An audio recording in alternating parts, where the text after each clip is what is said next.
Welcome to Breaking the Silence, the podcast where we open up the conversations that matter the most but are often left unspoken.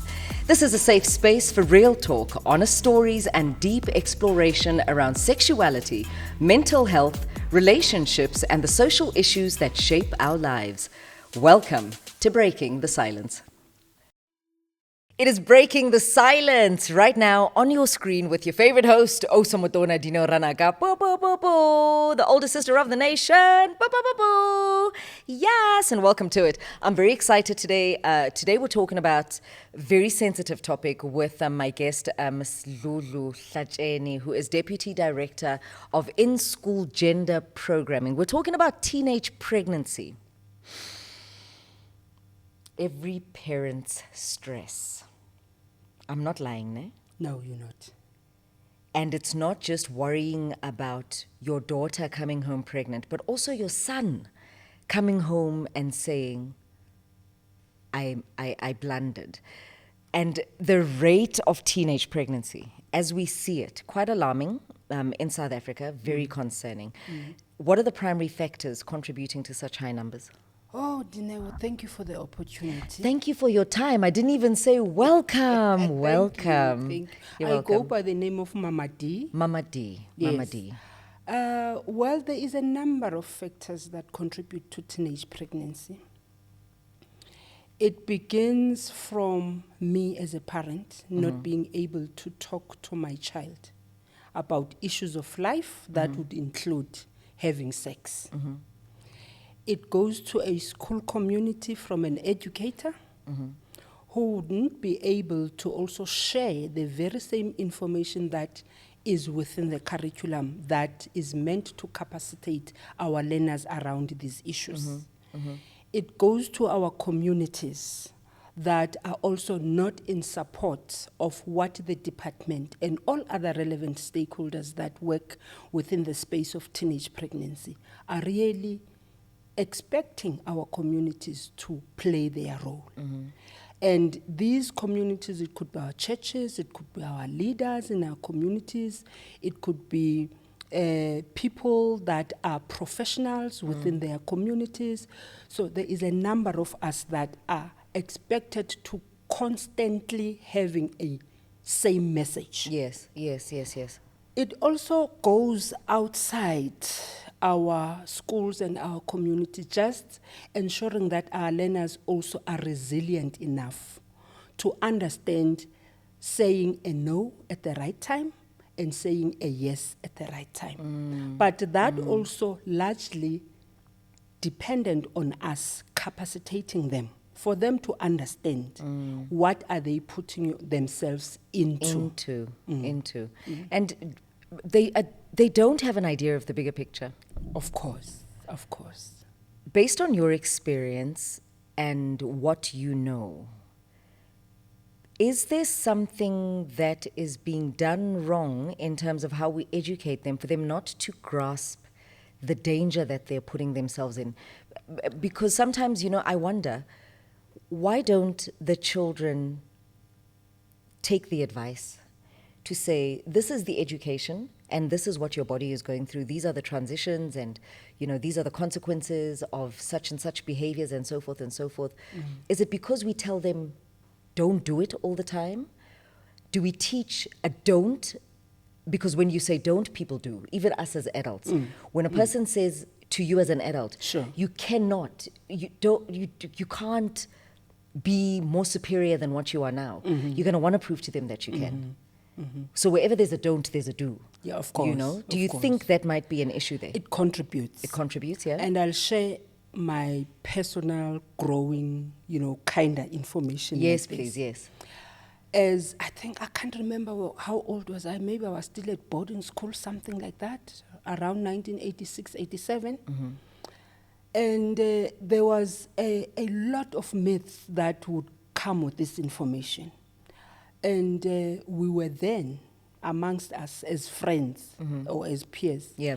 I don't know where it came from. Yeah. I still want to know how that you sleep with a boy today, you drink a very hot black coffee the following morning, and all the sperms would be come out. come out because of the heat of the coffee. That is you are so going- insane. This is my first time hearing the coffee one. I know that if you drink fabric softener, you won't get pregnant. And that's a lie. Of It's a course, myth. of course. Don't drink the coffee. Don't drink the fabric softener. I also know the vinegar stories for your menstrual cycle, as well as for pain, as well as for not falling pregnant. These things are not. They're not contraceptives. They not. They are. Coffee is not a contraceptive. They not. Fabric softener can never be a contraceptive and should not be ingested. Of course. And please, vinegar is not a contraceptive. These are it all cannot. myths. And Mama D, I always say, because I'm the older sister as Osomotona, you know, so my younger siblings that are watching right now, they often go to their peers and to their friends and so forth for sexuality information. There are risks there, correct? Of course. What role can parents and teachers play to ensure that they find the right information and the accurate information? Because when they go to their peers, they'll find the coffee story, the fabric softener story, the vinegar story, and then sometimes they talk about inserting things that can block pregnancies and this, that, and the other, and it's usually advice that's given to the girl child, and the sort of advice, if they fall for it, it can risk their life. It can risk their health. I mean, imagine umntwana 12, 13 aphuza aselise i-fabric softener. Because now they're sexually active, which, Sure. I mean, it's sad if they are at that age, but we don't judge. We listen and we don't judge. But these are the situations. You know, Dineo, for me, as a parent, I think it starts at building a healthy relationship with your child. How do we do that? A healthy relation, maybe I'm going to be speaking from a point of privilege, right? Okay, this is Be- fair, I like that, yeah. Yeah, because I am this person who is exposed to a lot of information. I work for the Department of Basic Education, and there Yes. is information that the department keeps on, you know, capacitating me. Now, I am at a point of understanding better how then it is important for me to have a healthy relationship and healthy communication with my child. And how do I do that? I look at how the age of my child. That's number one. Because I cannot say some of the things at a particular age.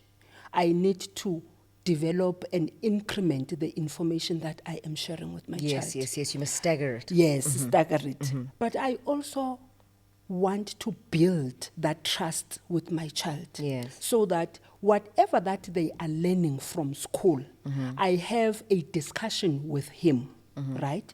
To say, what did you do? How did the teacher explain this? And then they explain. And because I am from the department, then I'm able to correct some of the things. I'm able to enhance what the teacher has already indicated.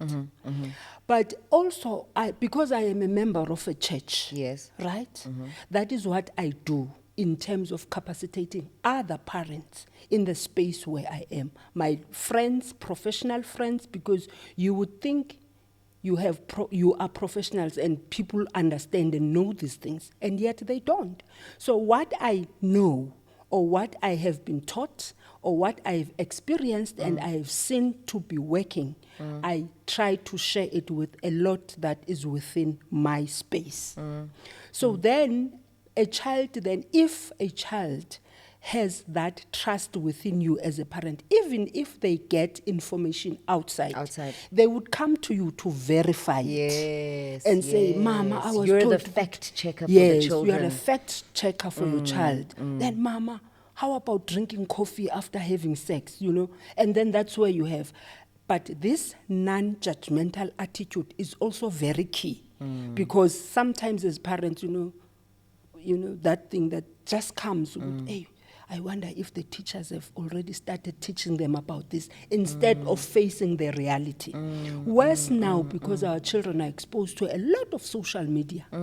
By the time they come to you, they know almost triple what you think they know. Yo. Yo. So that trust relationship is very key for me. How do we establish that trust relationship with teachers? Because they also have a role in this. Of course, Yes. of course. Well, there is this saying that education is a societal issue. Teachers need to have, some healthy conversations with parents. Teachers have to begin to try to learn more about what they are teaching, because it's always embarrassing as a teacher for a learner to seemingly, overstep what you think you know as a teacher. But also, it is important for a teacher, in my opinion, that if they do not know something, they say it, I am not sure, I will go and find out for Yes, you. yes.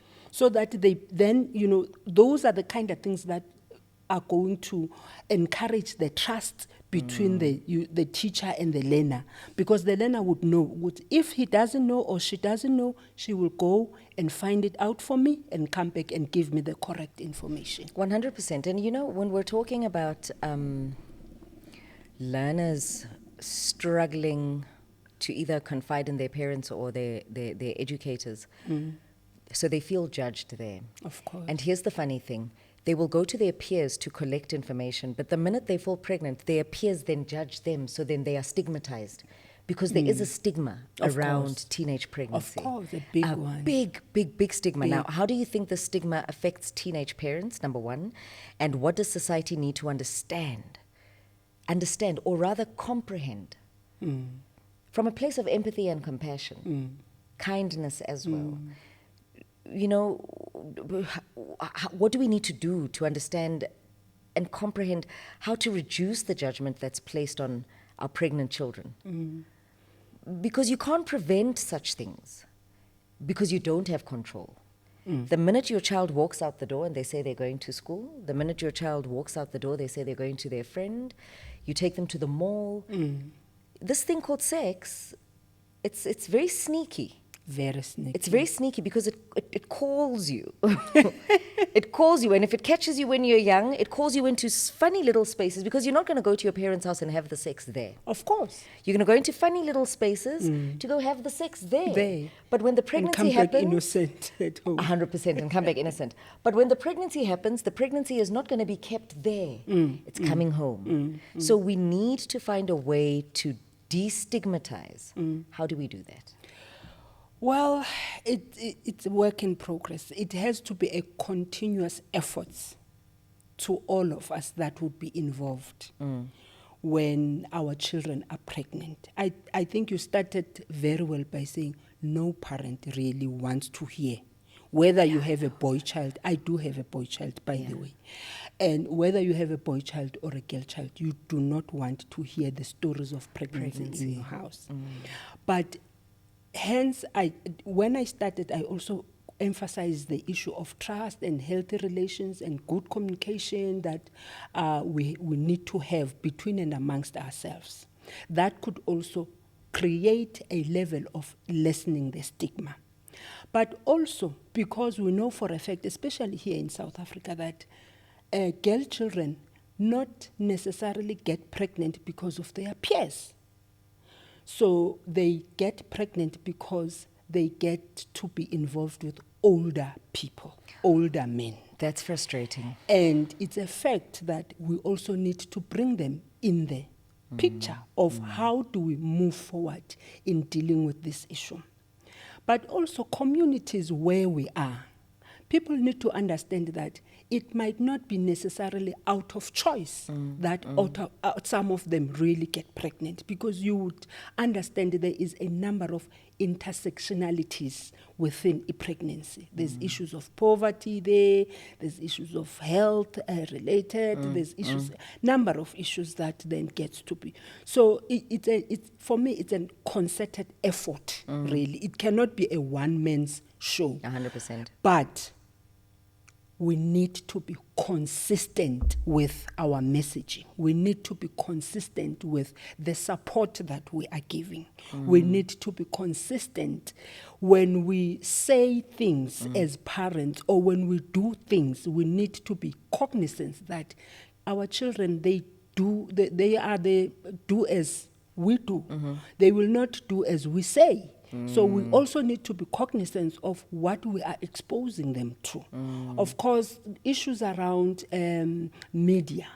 We also need to have, healthy relations with the media so that they understand what is the message around particular issues from this in this instance from us as the Department of Basic Education on issues of teenage pregnancy, so that as they continue, spreading the word, they spread the correct information as what the department is actually wanting to learners to know, but also the community at large to understand and know.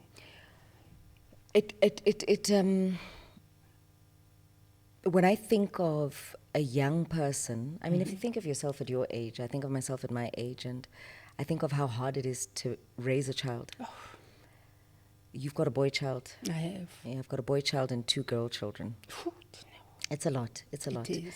If you think of the emotional strain, the psychological strain, the financial strain, you start a journey of self-sacrifice. So some of the things that you had desired for yourself, they must come to a stop. Of course. Because there's another life now that needs to be supported into being the best version of itself. So when these teenage mothers and these teenage fathers find themselves in this situation, obviously the pregnancy hits when they are still in school and they have challenges. I'd like to know about some of these challenges. What are the biggest challenges that you think that they face or that you've experienced that they face? And what support systems have we put in place to help them navigate and get to the end of their educational journeys? Because pregnancy it's not a disability. That much we know. So life doesn't stop at pregnancy. It has to go on, right? How do we integrate them back into school? How do we support them? Because I've never been to a school that has an aftercare. Yabantwana, abanabantwana. I don't think you will get that. I don't think. But there are companies here, there, and the other that have set up little aftercares, and it's not too many, but some aftercares where, working parents, and it's not a lot in this country, but it's a lot abroad. Abroad, yes. Would we ever see that day where the support comes that close? We probably will never, like you say, we probably will never see that day. But what if a child falls pregnant, they don't come from a background that is supportive? And ukhuliswa umuntu omdala like ugogo. Ugogo can't look after the child. Ugogo can't walk and so forth. Then who looks after these 2 children? Because there's a child mother. It's confusing. It is. And scary. It is confusing and very scary. But as the department, we do work with a number of civil society organizations that then, when these things are being reported or are being brought into the attention of schools, at least the school is within its, they could be able to refer to that particular NGO that could be able to assist. But also in terms of education, we do have civil society organizations that also assist us in terms of homework doing, in terms of sharing what has been done or is being done in terms of the curriculum, share with the pregnant or the teenage mother. And we also, do not take away the fact of the gogos that you indicated, because there are some, even if they are struggling, but they really work, because what we are wanting, we do not want our girl children to actually end up not being educated, because we know the negative impact of that. Of course. So to a large extent, we would try to cushion them by giving them all these few things that I've indicated, as long as they can keep it. But also you understand that we do not encourage that they should be expelled to schools. And that also create its own complications, we know. Because, teachers would complain and say, but we are not nurses. And that is a fact. That is why we're saying then it is important as a school to actually have referrals like clinics around you, like the Tutuzela care centers that could also assist you so that you do not feel overwhelmed by these situations that you are experiencing. Ma uthetha ngeclinic, and clinic sometimes can make an adult feel very uncomfortable Of being there. course, of course. If adults get ill-treated kuma clinic, abantwana ke bona, are they safe in those spaces? Well, we would want to believe so, Dineo, ukuthi they are safe. And I am not sitting here thinking that all is well. We Yes, know of course, of course. the instances that children are going to share that they experience from our health facilities, but it's work in progress. Yeah. Because you would get where really the health facility is child friendly, Yeah. and then young people are able to just go and access whatever and get information, Yeah. and feel ukuthi this is something that they own. But I know that South Africa is such a vast country. Big time. Yeah, big time. And we will not be saying the same probably with what one can experience in Gauteng over to Eastern Cape where I come from, But it's work in progress because in terms of regulations, in terms of policies, we do have that which compels us to provide all of that as the interdepartmental, space. So yes, in terms of that, we do have. I don't even want us to get into that. Yeah. But the reality of our life, we know ukuthi it doesn't, speak to all the regulations or the policies that it's there. But it is a work in progress, really, because the health facilities, they are trying their level best to make them child friendly so that our learners or our young people rather are able to access what is required without them being judged or without fearing to go to those facilities. So, you're speaking to what I wanted to ask you next, actually, and I think we've already started that discussion, so we might as well continue with it. Confidentiality becomes a big thing. Of course. When we speak about, these environments being child-friendly and so forth, please describe for me what is child-friendly in a sense where a child can, or teenagers can comfortably access services without the fear of their parents finding out, because there's that, like I say, confidentiality. But if a person is under the age of 18, should the parents not be informed?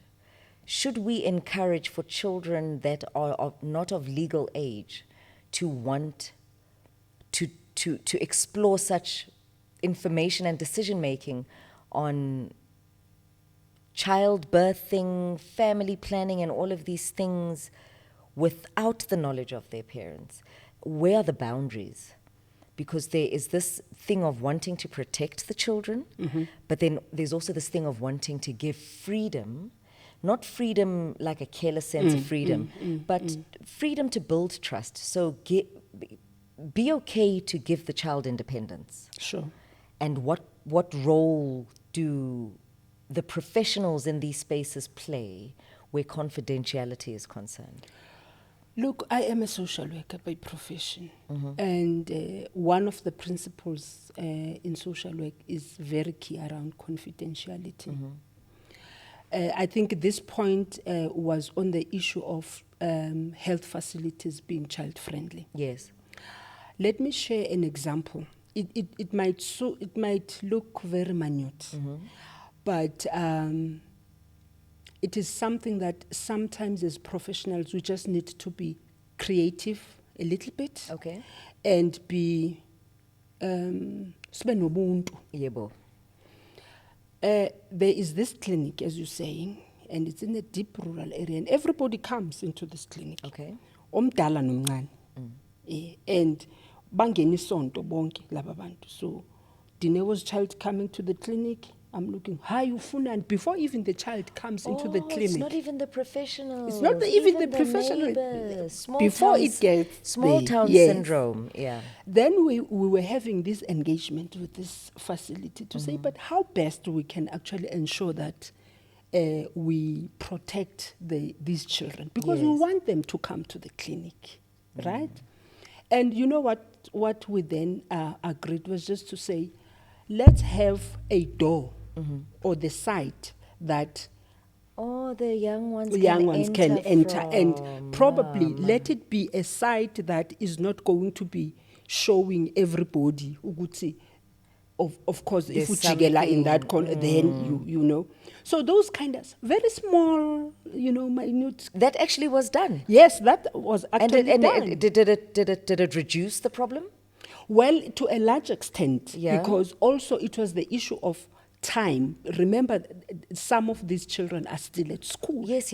So we needed then to also ensure ukuthi at least the particular area where they would be opened around from 2:00. Oh, You know, I see. those kind of things that are going to allow. That's considerate. Yes, consider it. And it doesn't need a policy, in my opinion. This is It doesn't need a minister to come. It's just us as professionals in that facility trying to ensure that we cater for all of our beneficiaries, for lack of a better word. But also the issues around confidentiality are right, and you're correct. We really need to stick to that. And I'm sure a number of health professionals also are aligned and abide by confidentiality. So the issue of how they keep the records and how they have sessions, because then within this particular facility I'm talking about, we then said, even if you do not have a big wall, but just some dia otile where you're going to just have a privacy with this learner or this young person, should they want to discuss something confidential with you. But if it's a matter that really requests, or you can see as a professional that their life in danger, I don't think it doesn't. It means ukuthi you cannot go and indicate to a learner or to a young child, ukuthi, look, the matter that you are bringing to my attention, there is no way that it's going to be kept between the two of us, because there would be other people that might need other expertise that needs to be brought into your issue. It's layered, no? Yeah, no, it is layered. It's not an layered. easy. Yeah, it's very sensitive. It is. It's very sensitive. Tell me, what's the worst case scenario that you have come across where a child's confidentiality or a teenager's confidentiality, let me correct myself, a teenager's confidentiality was infringed? If you can recall any, and what the outcomes of that was. Because I'd like to know what it looks like when that confidentiality is infringed. Do they get into trouble at home? Do the parents come to the clinic screaming and shouting, why do you allow my child here without informing me? Why do you treat my child without my permission? How dare you? It is such a dicey situation, to be honest with you. Yeah. Because remember, also as a professional, should you find that this child's life is in danger, you have the responsibility to act, on the prescript of your professionality. Yeah. But I think it is important also to make the child aware that you are going to disclose either to a parent or to another professional. And because of the severity of the case, you might not necessarily give them a leeway to say no or yes, because you can see that the life is in danger. Yeah. Because then the parent would come back to you, but why was I not informed? Yeah. So it's really It's dicey. It's very dicey, as you say. In this episode, my limitations of abstinence-only education were identified. Can you please explain why this approach is not effective, number one, and what alternatives can be implemented in our schools to promote safer lifestyle choices for our children? Hey, abstinence, we know it's not working. I mean, when we were It's that thing we were talking about in the beginning. Yes. You say don't, they do. They do, exactly. Yeah. I mean, even when we were looking at the episode, they did indicate young people, this thing is not working, of abstinence. So maybe it can be preach, but we know you say this, they do exactly the opposite of what. I think it is important for schools for parents to be honest with young people. Let's I'm sorry to interrupt you. Let's go through the layers of this honesty. Honest in the sense that make the child to understand what is it. If, let's make an example. Yeah. If you are talking sex, and I'm assuming they are at the right age for us to talk about sex, right? Which is, what's that right age? It is from, it's 4, 5, 6, from I think grade 7. Grade 7? Yes. Okay. You have to explain what is sex. And you have to explain the good and the bad of sex. Yes, of course. Right? Yes. Because there's good about sex. There is. There is. There is. I mean, just the other day, we were having another conversation on the show with another one of our guests, and I was saying, sex can be beautiful. It can be beautiful if you give yourself a chance to get to know yourself first. First, exactly. Yeah. That's where I was coming. Oh, is that where you were going? Yes. That's where I love was that. coming. We're Look, aligned, yeah. as you telling your child about the goodness of sex, you also told them, good, you just don't get to sex. You have to understand who you are and what you want. And you get to a point of understanding your body, yourself first, before anything else. And once you get to understand yourself, before, even if you understand yourself, I would even go further and advise to say, now that you have taken the liberty to go through the process of understanding what it takes to understand yourself, now apply the same thing with the person that you think you like. Before you sleep with them, try and get to understand them.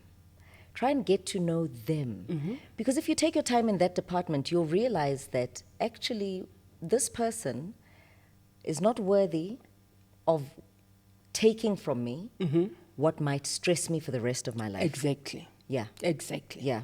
And these are some of the core curricular programming that we have. Yeah. Where we really express the child agency within young people.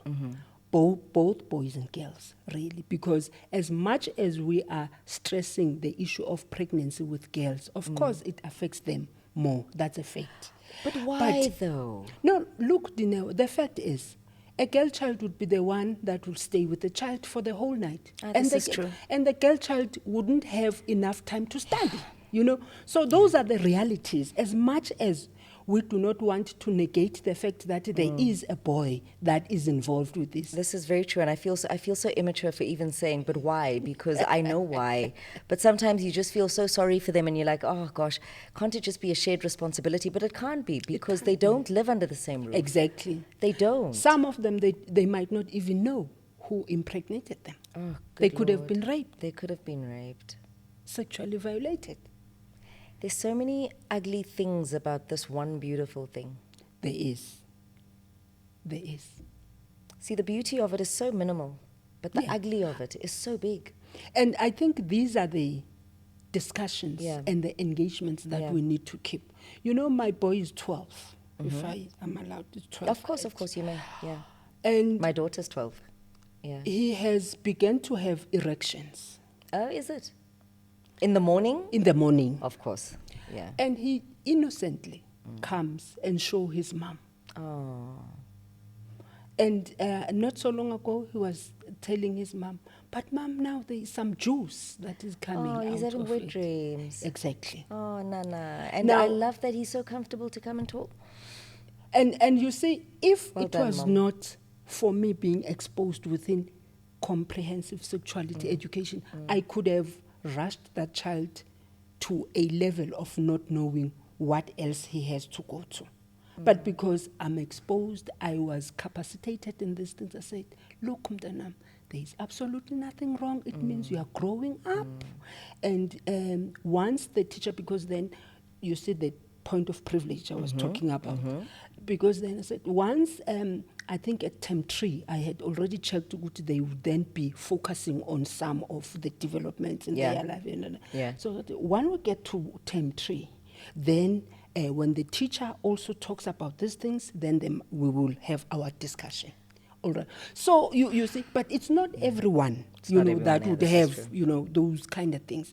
But if it's really not for me, I would have said, the teachers are already teaching our children, trying to get all the reasons that will not help this poor child, innocence of that child. So I know already now that by the time they get to term 3 and they talk about these things, then I emphasize to good, this just means this. Yeah. And if you do this with a girl, perhaps This could could happen. happen. And at the age where you are, you will not be able to really deal with the consequences of that. And you mentioned few of the and that's the discussion. That's how it. What a privilege, hey? Privilege. What a privilege. And I think we can all give ourselves that privilege. I don't think that privilege stems from the work that you do, Ma. I think the privilege stems from you as a human being looking around you and seeing the times we live in and making a conscious decision to be a different kind of parent. And I'm not talking about soft parenting. Yes. No. Yes. I don't want to talk about soft parenting here because that's going to take the conversation into another space. No. And I don't want to say new age parenting, but maybe let me say brave parenting. Yeah. Because it's brave to unlearn your own wiring from your own traditions, the way you were raised, from your, how you were limited in terms of what you know, not even limited sometimes, just completely shut out of certain discussions about your body and about your developments, because you can't not be a master of your own body. You must be able to be a master of you before you master anyone else or anything else. True that. So I think you truly, because other parents can be doing the work that you do and be exposed to the information that you're exposed to, if you think about it, but then when they get home, they leave all of that at the door and then they wear the parent the hat of authority. You must fear me, we don't talk. Closed door policy sort of parenting, not open door policy sort of parenting, where communication is concerned about matters as such. So you afforded yourself the privilege by being brave. To say, okay, everything I learn outside, I am going to try and practice this with my child and see how that goes. True that. And I wanna commend you for that, and I wanna say thank you for serving as an inspiration of brave parenting, because brave parenting is being honest. Don't spare your child's feelings. Exactly. And don't you step on eggshells, because Tinabanta Badala, we step on eggshells around our children. And wait until they are 15.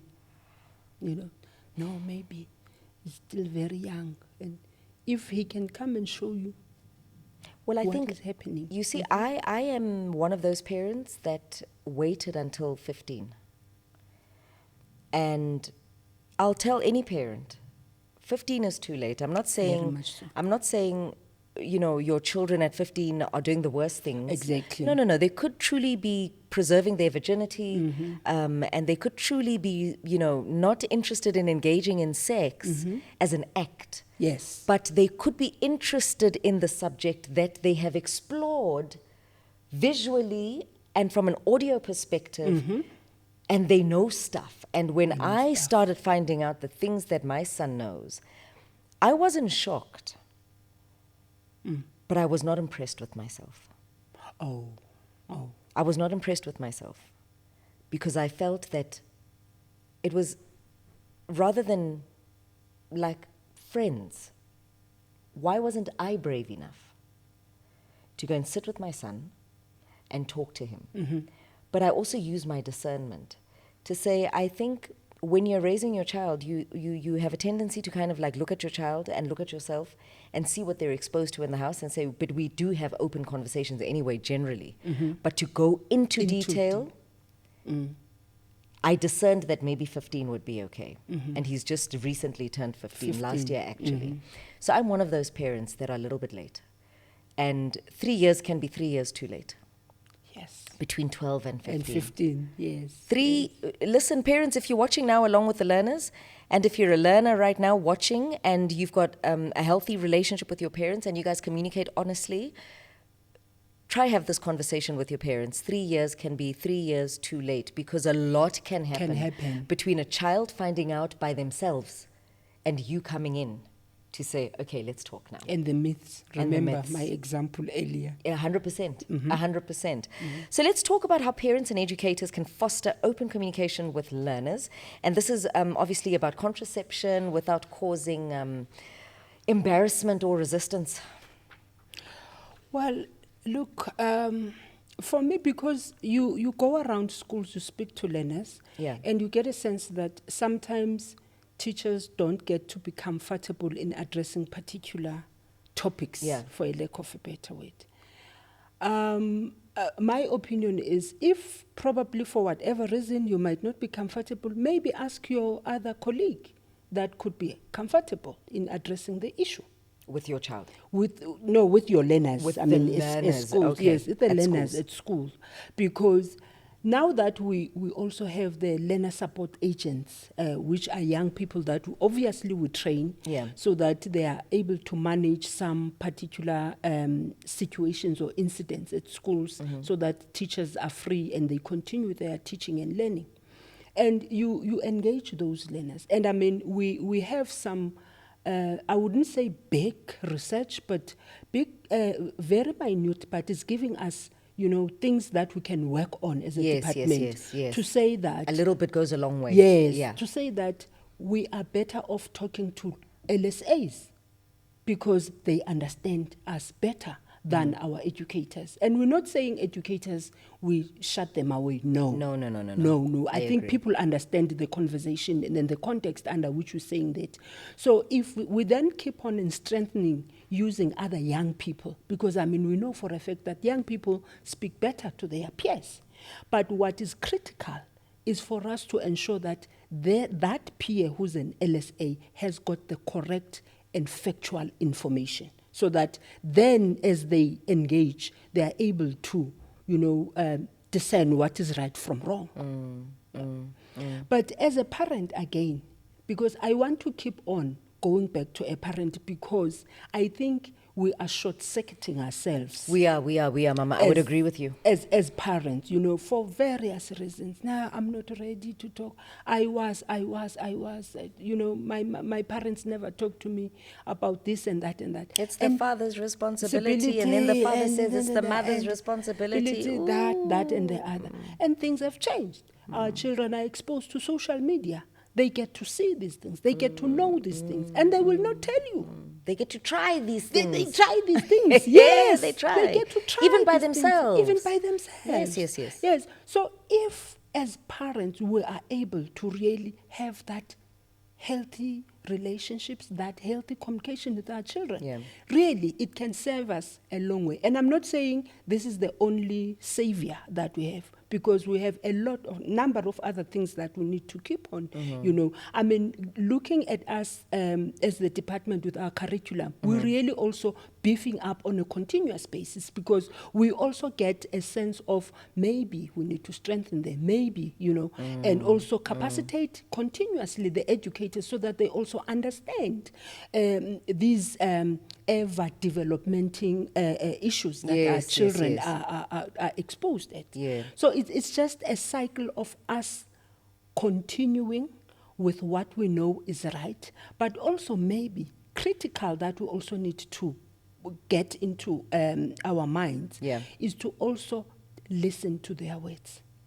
And we don't listen. Listen to their words also, because sometimes they will tell you things and what they are telling you is correct and right.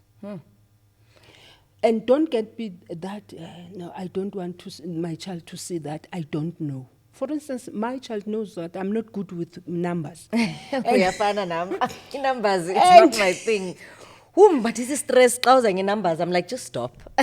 and he will tell me, and he was I think amazed that I said, "Oh, BODMAS. Oh no, I knew something about BODMAS."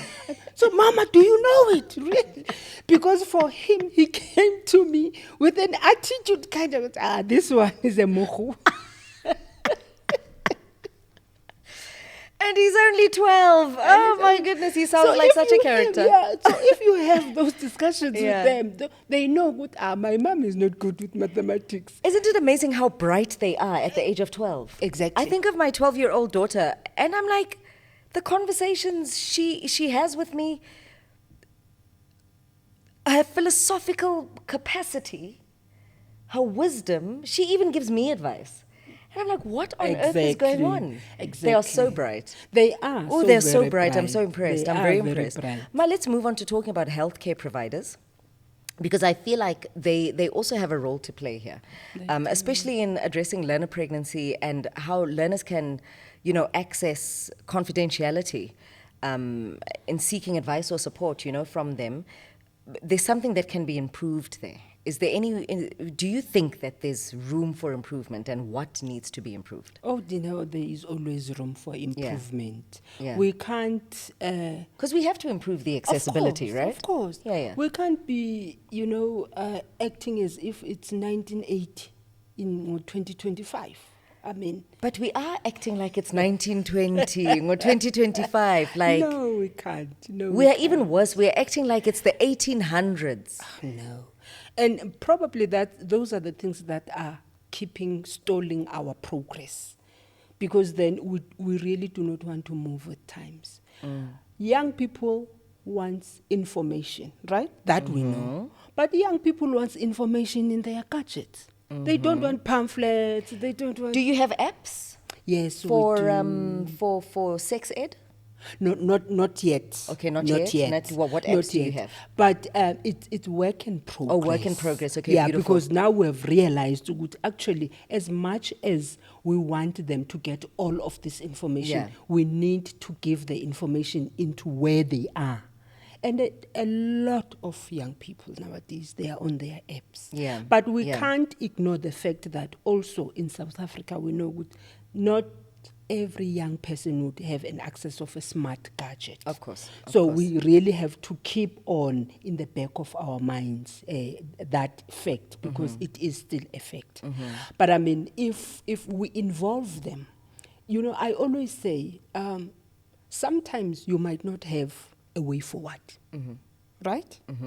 And relates to young people. Get them together, ask them, engage them, ask, and you will come with brilliant ideas. This is true. Very much brilliant. And I think as a country generally, we're not there yet in terms of involving them. The child participation model and all of those things. And a number of brilliant ideas. There is a program, co-curricular program, that we call Girls and Boys Education Movement. Oh, wow. Okay. And this is where we really focus on them talking to each other, on them capacitating each other. Of course, they have to be capacitated and all of that. And through those, that's when you realize, if, for instance, I want to have a conversation start about something, how can I put it in should I say a poster or infographic? You just get young people and bala. And out. And I'm talking about a poster that they developed in one of our engagements that I still use in terms of talking to them around issues of reporting, when they are sexually evaluated, how do they report, where do they report, and why is it important to do? And it was their own idea. Wow. I would have kept on with my presentation there, this and that. And they said they're like bored. You mentioned that young people don't want pamphlets and so forth and so forth. They want information on their gadgets. Now I want to take us to the broader community of stakeholders in education. How can they assist to combat learner pregnancy, especially using technology? Because it's at our fingertips. It is. We're not printing now. No, we're not. No. We're downloading. We're downloading. We don't print contracts and sign them. Well, I mean, unless if you're me. You still want... Oh, my goodness. Unless if you're me. So, but in the new age, we download. We sign electronically. We don't have to sit down for a meeting in person. We do it virtually. A first date even Doesn't have to be outside of your home, you know. Even if you're like, oh my God, I'm 15, my first boyfriend, we're going on a date. Some of them are dating on FaceTime. You know, the Hey, first dates are Nkosi like, yami. okay, let's just try this on our video calls and so forth and so forth. So things have changed. No, they do. So the stakeholders, you know, and improving the state of learner pregnancy, what can be done there? I think there is a number of things. Some of them we've already touched on them in terms of it is important. Of course. You know, for stakeholders, especially those that are linked to schools, Yeah. to really get to understand how does the school function, what are the challenges within that particular school, and how can I play a role in assisting. In my village, I'm a village girl, yeah? Okay. Deep down rural in the Eastern Cape. Oh, Eastern Cape? Yes. Okay. Umama namo Eastern Cape. I volunteer my social work services Oh, that's to beautiful. the school That's to beautiful. say, okay, if there is, how can I help? And you know what, Dineo? Sometimes it's just for us, you know, thinking creatively. I'm here in Pretoria 98% of the time, Okay. but I am able to facilitate a social worker in that the area, Eastern in Cape. the Eastern Cape, to Because help. of technology. Yes. So I don't truly you need are to be using technology to advance the progress of how stakeholders are moving in this space. And for your own information, those social workers that are there, because these are deep rural areas, some of them, they really, really do not have information. Just to, you know, go about the privilege in me. Then I use them. We have FaceTime, I assist them there and there, you know, because I want them to assist us in keeping the social ills in the country. But I can't be in the Eastern Cape All the time. all the time. But I'm using my skills and my available resources to share and, you know, get other people to also, you know, preach the way. It sounds to me like you're applying intentionality and purpose. And your own sense of drive. So maybe it's an individual thing. You must not be lazy to do the work that needs to be done. You must not be lazy Thank to you. explore what resources Thank can you. get the work Thank done, you. can move the information and the knowledge that the That- learners and the educators, the stakeholders, the healthcare providers, the parents, the entire ecosystem that raises the Even learner. some of the educators, because I on the laptop, get to the website, get Yeah. all the previous questions and the answers. And for me, it doesn't even make an effort. You know, it's like me going drinking water, getting like. You don't lose sweat or sleep. But for somebody else, it They- means the world. It means the world. Exactly. You're a pleasure to talk to. Thank you. You're such a pleasure to talk to. Thank you. So warm. Which part of the Eastern Cape are you from? Ekhaya kuseStekspreid, a small. Estekspruit? Yes. Wow. And then the I know village. it. It's very small, yeah. Yeah, the village, Gwahlomendlini. Oh, wow. Yes, Oh, so- wow. And I grew up there. I studied there. Then I moved to St. Teresa, Roman Catholic, and then Yeah. But I'm from Eastern Cape. I was born and bred there. How was it for you as a teenager? Did you have a relationship with your parents where you feel like you could talk to them? Not at the level where I am Right now with your son. But you will not believe that I had the best relationship with my father more than my mother. It's usually like that, no? Maybe because I'm a firstborn. Maybe that's the other thing.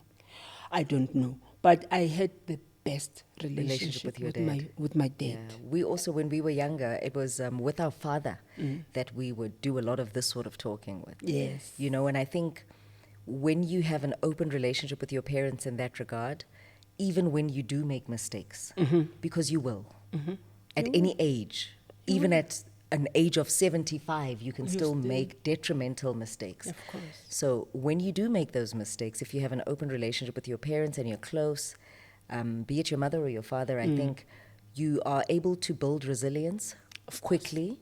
You're able to build acceptance of situations. and repentance that as you well. don't have control over. That you don't have control over. And you're able to build repentance. And repentance brings you to accountability. So you quickly hold yourself accountable. Exactly. And you're able to build a confidence of troubleshooting Yes. problems when they arise. Yes. It gives, it's such a gift to give to your child, to have an open relationship with them where they can talk to you and where you can also talk to them as well, engage each other, because that builds a healthy adult. Definitely. That builds a strong future generation. Definitely. Definitely. It builds a sober mind. I always say, I am not expecting my child to be a perfect Of course, somebody. of He course. will never. But I want him to make his own mistakes without me having contributed to that mistake. He must just realize and learn, ukuthi, as I'm doing this, I know my mother won't be proud of me. But being a child, because I did that also, I will do things when I know good. If mama ngangibona la. Uyayibona le? Yeah, you know, but you will do it. You're going to do it. You're going to do it. You can do Uzotshontsha. it, uzotshontsha, uzokwenza yonke Uthandaza le ukuthi nto. ungabhaqwa. Exactly. Yeah. So yeah. I want my child to be that free kind of spirit, to know good. If you do wrong, account. You account. You account. You account. account. 100%. Mama D, thank you so much. Thank you. Thank you very much. We've come to the end of our episode, and I do hope that you have enjoyed this episode and picked up some pockets of wisdom, some pearls of information, and some droplets of hope. You know, some droplets of hope, because you have to be hopeful that one day, if you don't have a current healthy relationship with your parents where communication is concerned, that maybe they'll stumble upon a program like this and they'll be inspired also to change their mindset towards communication. And be patient with your parents. Parents, be patient with your children. Of course. If I were to take any advice from Mama D, be a brave one. For the well-being of your child, be a brave one. Thank you so much for watching Breaking the Silence. Mama D, who is Deputy Director in School Gender Programming. I love you as much as you love me, and we wish you all the best with your young lives. And listen, if you can, truly if you can regulate yourself, get to know yourself first. Sure. Okay, I love you. Bye, till the next one. Bye.